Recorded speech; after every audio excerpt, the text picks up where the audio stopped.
ายได้ฟังคำลาคนที่อายฮักซ้ำฟ้ามื้อนี้สิทีมอายไปถ้าเจ้าเบิกฮักอายบ่อยากสิฝืนหัวใจหากเจ้าจนจากอายบ่อาจดึงใจให้เจ้าร่วมทางขอบนั่งจักข่าวอย่าเฝ้าไล่อายเด้อลาอายยังภาคว่า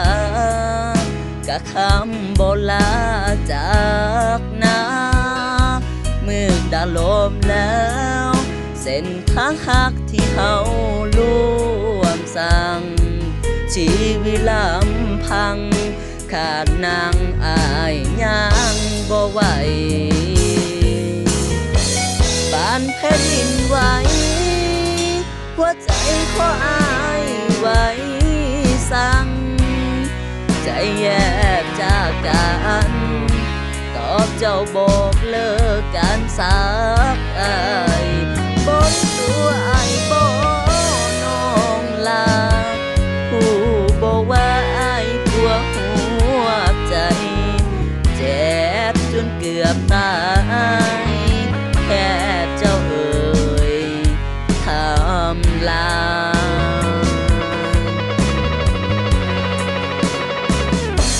คนที่บอกลาบ่ฮู้ดอกว่าเจ็บซ้ำได้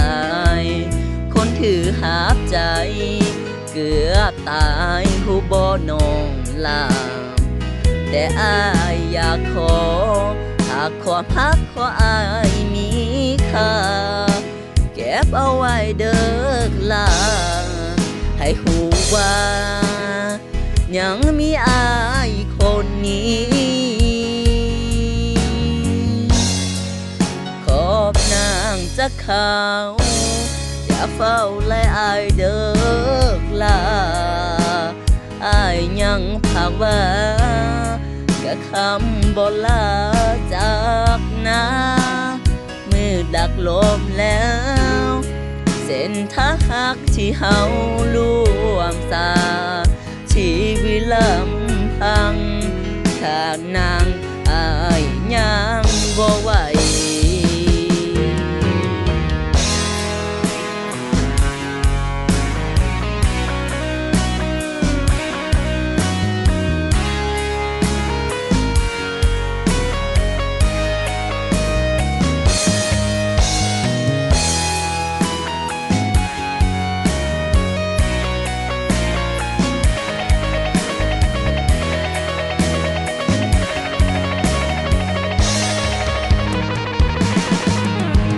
แผ่นดินไหว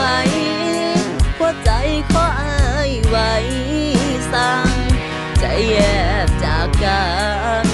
ตอบเจ้าบ่เลิกกันสักอายบนตัวอายบ่น้องลาผู้บอกว่าอายปวดหัวใจเจ็บจนเกือบตายแค่เจ้าเอ่ยคำลาแค่เจ้าเอ่ยคำลา